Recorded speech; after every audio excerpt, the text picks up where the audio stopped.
Hello friends, welcome to excellent pharmacy coaching. Friends, excellent pharmacy coaching में मैं आपका friend Rahul आपका बहुत बहुत स्वागत करता हूं।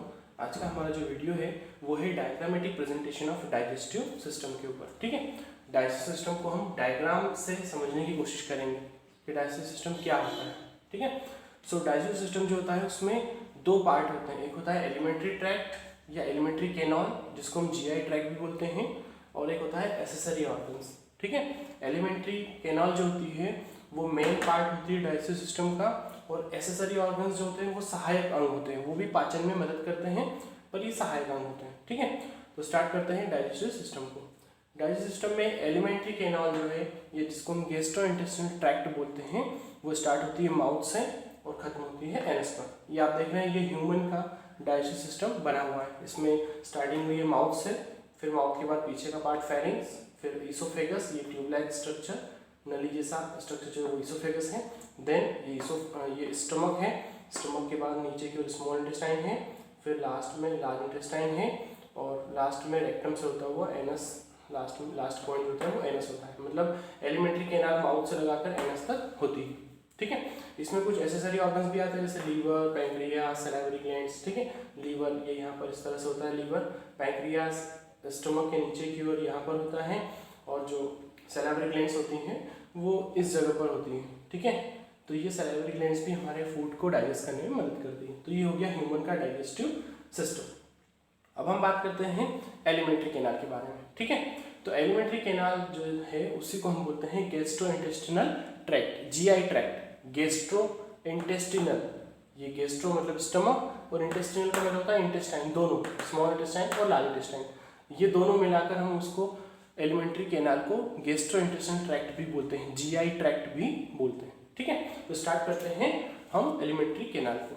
एलिमेंट्री कैनाल स्टार्ट होती है माउथ से स्टार्ट होती है। आप देख ही रहे हैं, माउथ से स्टार्ट होती है। तो माउथ जो होता है इसमें टिथ होते हैं, टंग होती है, सैलिवरी ग्लैंड्स होती हैं, सैलिवरी ग्लैंड्स की ओपनिंग होती है इसके अंदर। ठीक है, तो हम सबसे पहले फूड खाना स्टार्ट करते हैं, खाना खाना स्टार्ट करते हैं तो रोटी के टुकड़े को लेकर, किसी के भी साथ लेकर हम मुंह के अंदर रखते हैं। मुंह के अंदर क्या करते हैं, फिर उसको दांतों की सहायता से चबाते हैं, और इसमें फिर सलाइवा मिलती है। सलाइवा मिक्स होने से वो फूड सॉफ्ट हो जाता है, थोड़ा नरम हो जाता है ना, और नरम या चिकना हो जाने के बाद वो धीरे से हम उसको पीछे की ओर धकेलते हैं, जिससे फेरिंग से होता हुआ वो निकलकर हमारी जो ईसोफेगस होती है इसके अंदर पहुंच जाता है। ये ईसोफेगस है। फिर ईसोफेगस से धीरे धीरे धीरे वो नीचे की ओर डाउन होता हुआ स्टमक के अंदर पहुंचता है। स्टमक में ये वाला वॉल होता है, ये वाला भी वॉल होता है, ये कार्डियक वॉल होता है, ये पाइलोरिक वॉल होता है। तो यहाँ पर फूड आते के साथ ये वाला बंद रहता है, वॉल अंदर स्टोर होते रहता है। ठीक है, और कुछ समय बाद यहाँ पर इसका डाइजेशन स्टार्ट होता है। ठीक है, तो ये हो गया स्टमक। तो माउथ के अंदर टीथ और टंग जो होती है और सैलिवरी ग्लैंड्स जो होती हैं वो फूड को डाइजेस्ट करने में मदद करती हैं। ठीक है, माउथ के बाद पार्ट आता है फेरिंक्स, जो कि हमारे माउथ के जस्ट पीछे का पार्ट होता है। ये वाला जो पार्ट होता है, ये आप देख ही रहे हैं, ये वाला जो पार्ट होता है, ये वाला पूरा, ये कहलाता है फेरिंक्स। तो फेरिंक्स नेक्स्ट पार्ट होता है। फेरिंक्स क्या करता है, फेरिंक्स का फंक्शन एक ही होता है, वो फूड को पीछे की ओर स्लिप डाउन करने में मदद करता है। नेक्स्ट है ईसोफेगस। ईसोफेगस बहुत ही आसान स्ट्रक्चर है। ईसोफेगस पीछे की ओर, मतलब माउथ और फेरिंग्स के नीचे की ओर, यहाँ से एक ट्यूब लाइक स्ट्रक्चर होता है जो कि कनेक्ट होता है, ये वाला। ठीक है, इसको बोलते हैं हम ईसोफेगस। ये फूड को नीचे की ओर स्टमक तक लाने में मदद करती है। तो ईसोफेगस जो होती है उसके दो पार्ट होते हैं, एक अपर एंड होता है, एक लोअर एंड होता है। अपर एंड यहाँ पर जुड़ा हुआ होता है, लोअर एंड स्टमक से जुड़ा हुआ होता है। ठीक है, नेक्स्ट है स्टमक। स्टमक जो होता है वो थोड़ा सा वाइड पार्ट होता है हमारी एलिमेंट्री कैनाल का। ये सारे थोड़े से नैरो पार्ट होते हैं, लेकिन स्टमक जो होता है वो थोड़ा सा वाइड होता है, चौड़ा होता है, क्योंकि इसके अंदर फूड कुछ समय के लिए स्टोर होता है। तो ये है स्टमक। ठीक है, इसमें ये ऊपर का भाग फंडस कहलाता है, बीच का भाग बॉडी कहलाता है, और लास्ट वाला पार्ट पाइलोरस कहलाता है। ठीक है, नेक्स्ट स्टमक का जो नीचे वाला पार्ट होता है पाइलोरस, वो स्मॉल इंटेस्टाइन से जुड़ा हुआ होता है। ये आपको स्मॉल इंटेस्टाइन दिख रही है, मैंने बहुत ही आसान और सीधी स्मॉल इंटेस्टाइन बनाई है, लेकिन वो कुछ ऐसा गुथा हुआ स्ट्रक्चर होता है, काफ़ी कॉम्प्लिकेटेड स्ट्रक्चर होता है। ठीक है, तो वो इसके अंदर लार्ज इंटेस्टाइन के बीच में स्मॉल इंटेस्टाइन अच्छे से गुथी हुई रहती है। तो स्मॉल इंटेस्टाइन जो होती है वो भी एक ट्यूब लाइक स्ट्रक्चर है, एक नली जैसी स्ट्रक्चर होता है। ठीक है, इसके तीन पार्ट होते हैं, डिओडिनम, जेजुनम और इलियम। स्टार्टिंग वाला पार्ट डिओडिनम कहलाता है, फिर बीच वाला पार्ट जेजुनम कहलाता है, और लास्ट वाला पार्ट इलियम कहलाता है। ठीक है, नेक्स्ट है स्मॉल इंटेस्टाइन जो होती है वो सीकम से यहाँ से लार्ज इंटेस्टाइन से जुड़ी हुई होती है। ये जो आप देख रहे हैं ये लार्ज इंटेस्टाइन है। ठीक है, लार्ज इंटेस्टाइन स्टार्ट होती है सीकम से, फिर असेंडिंग कॉलम, ये वाला पार्ट असेंडिंग कॉलम कहलाता है। फिर ये वाला पार्ट जो तिरछा इस तरह से है ये ट्रांसवर्स कॉलम कहलाता है। फिर ये वाला पार्ट यहाँ तक डिसेंडिंग कॉलम कहलाता है। फिर ये तिरछा पार्ट इस तरह से सिग्मोइड कॉलम कहलाता है। लास्ट में यहाँ पर रेक्टम होता है जो कि थोड़ा सा ब्रॉड पार्ट, चौड़ा पार्ट होता है, ये वाला रेक्टम। फिर नीचे की ओर एनल कैनाल होती है, लंबी ट्यूब लाइक स्ट्रक्चर होता है थोड़ा सा, ये ट्यूब लाइक स्ट्रक्चर। लास्ट में जो ओपनिंग होती है, ठीक है, वो होता है एनस। तो ये हो गया पूरा हमारी एलिमेंट्री कैनाल जो कि स्टार्ट हुई है माउथ से और खत्म हुई है कहाँ पर, एनस पर या रेक्टम पर। रेक्टम या एनस एक ही पॉइंट है। ठीक है, तो ये था एलिमेंट्री कैनाल के बारे में। नेक्स्ट है एसेसरी ऑर्गन्स के बारे में। एसेसरी ऑर्गन्स वो ऑर्गन्स होते हैं जिनको हम हिंदी में बोलते हैं सहायक अंग। सहायक अंग, ठीक है, ये ऑर्गन सहायक अंग कहलाते हैं। मतलब ये भी पाचन तंत्र में मदद करते हैं, फूड को डाइजेस्ट करने में मदद करते हैं, खाने को पचाने में मदद करते हैं, लेकिन सहायक अंग होते हैं, मेन ऑर्गन नहीं होते हैं, लेकिन ये ऑर्गन भी मदद करते हैं। तो उसमें होता है लीवर, यहाँ पर लीवर आप देख रहे हो, लीवर के साथ गॉल ब्लैडर भी जुड़ा हुआ है। ये दोनों फूड के मेटाबॉलिज्म में बहुत मदद करते हैं, बहुत इंपॉर्टेंट ऑर्गन है ये लीवर। ठीक है, देन पैंक्रियाज, ये यहाँ पर स्टमक के नीचे की ओर होता है। ठीक है, तो ये पैंक्रियाज भी हमारे फूड को डाइजेस्ट करने में काफ़ी मदद करता है, मतलब लगभग मोस्ट ऑफ मदद करता है। नेक्स्ट है सैलिवरी ग्लैंड्स।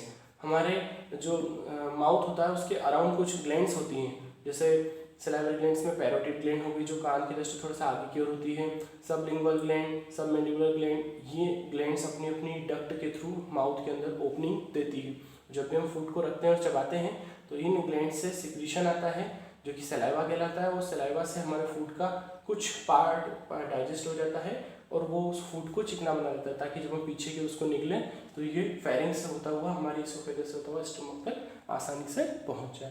तो ये पार्ट होते हैं एसेसरी ऑर्गन्स। ठीक है, और ये मेन पार्ट होते हैं माउथ से लगाकर एनस तक, mouth, pharynx, oesophagus, stomach, small intestine, large intestine और लास्ट में रेक्टम और एनस वाला पार्ट। ये पूरा एलिमेंट्री ट्रैक्ट कहलाता है। एलिमेंट्री ट्रैक्ट में माउथ, हमने माउथ को इस वीडियो में थोड़ा सा, इस चार्ट में थोड़ा सा अलग बता दिया इस डायग्राम। ठीक है, सिर्फ माउथ इसके स्ट्रक्चर को ही बताया है। तो ये माउथ का स्ट्रक्चर, जिसमें टीथ होते हैं, टंग होती है और सैलिवरी ग्लैंड्स की ओपनिंग इसके अंदर होती है। ये अपर टीथ है, ऊपर के दांत, और ये लोअर टीथ है, नीचे के दांत, और जो रेड कलर का मैं बता रहा हूँ ये है टंग। ठीक है, तो क्या करते हैं, जब भी हम फूड के टुकड़ों को मुंह में रखते हैं तो हम उसको चबाते हैं। चबाने के साथ क्या होता है, टंग जो होती है वो उसको इस साइड से उस साइड और उस साइड से इस साइड करने में मदद करती है। फूड को हम खाना खाते हैं तो एक साइड से नहीं चबाते, दोनों साइड से चबाते हैं, कभी इधर कभी इधर कभी इधर। ठीक है, और साथ में सैलिवरी ग्लैंड्स जो होती हैं वो अपनी सलाइवा सेक्रेट करती हैं, जिससे फूड जो होता है, बोलस जो होता है, हमने जो निवाला खाया है वो काफ़ी सॉफ्ट हो जाता है, चिकना हो जाता है, और साथ ही वो आसानी से निकल कर फेरिंग से होता हुआ इसोफेगस में पहुंच जाता है। फिर इसोफेगस से धीरे धीरे धीरे धीरे होता हुआ पहुंचता है स्टमक के अंदर। स्टमक के अंदर ये वाला वाल क्लोज रहता है, कुछ समय के लिए स्टोर होता है। यहाँ पर HCl, हाइड्रोक्लोरिक एसिड और बहुत सारे एंजाइम्स जो होते हैं, ठीक है, गैस्ट्रिक एंजाइम्स जो होते हैं, वो सारे सब मिलकर फूड को डाइजेस्ट करने में मदद करते हैं। जब यहाँ से डाइजेशन कंप्लीट हो जाता है तो ये वाला वॉल ओपन हो जाता है, फिर ये फूड पहुँच जाता है हमारी स्मॉल इंटेस्टाइन के अंदर। स्मॉल इंटेस्टाइन का मेन काम होता है फूड को एब्जॉर्ब करना। ठीक है, ये स्टोरेज करने का काम करता है, ये एब्जॉर्प्शन का काम करती है।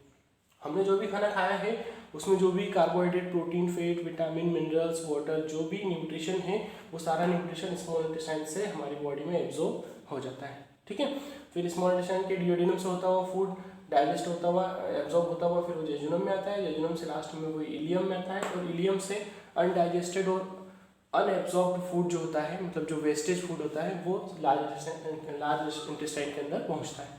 लार्ज इंटेस्टाइन कुछ हद तक या कुछ अमाउंट में एब्जॉर्प्शन का काम करती है, पानी और साल्ट का, इसके अलावा ज़्यादा एब्जॉर्प्शन नहीं होता है। तो जो वेस्टेज प्रोडक्ट होता है वो धीरे धीरे धीरे पेरिस्टाल्टिक मूवमेंट के थ्रू हमारे लार्ज इंटेस्टाइन के असेंडिंग कॉलम से होता हुआ, फिर ट्रांसवर्स कॉलम में, ट्रांसवर्स कॉलम से होता हुआ डिसेंडिंग कॉलम में, डिसेंडिंग कॉलम से होता हुआ सिग्मोइड कॉलम में, और सिग्मोइड कॉलम से होता हुआ रेक्टम और एनस और एनल के नाम से होता हुआ एनस से हमारी बॉडी से बाहर निकल जाता है। ठीक है, अब यहीं पर जो लीवर होता है, लीवर और जो गॉल ब्लैडर होता है, ये भी अपना सिक्रीशन स्टमक के अंदर, स्टमक के पार्ट जो डिओडिनम पार्ट होता है स्मॉल इंटेस्टाइन का, इसके अंदर सिक्रीशन अपना देते हैं। ठीक है, तो लीवर से बहुत सारे एंजाइम्स जो होते हैं वो सिक्रेट होते हैं, और वो गॉल ब्लैडर से होते हुए बाइल सॉल्ट, बाइल पिगमेंट्स, ठीक है, लीवर एंजाइम वगैरह सारी चीज़ें जो होती है वो हमारे फूड को डाइजेस्ट करने में मदद करती है।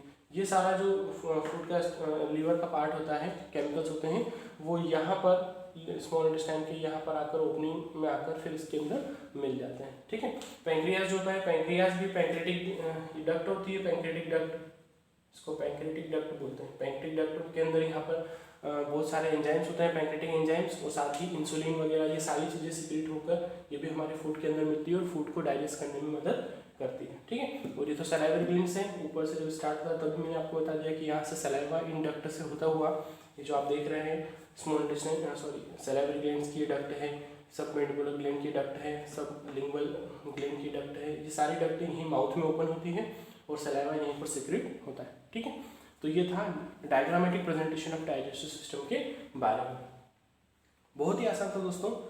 अगर हम किसी चीज़ का डायग्राम देख लेते हैं या स्ट्रक्चर देख लेते हैं तो वो चीज़ काफ़ी आसान हो जाती है। आई होप कि आपको वीडियो समझ में आया होगा, ठीक है। Thank you very much for watching this video.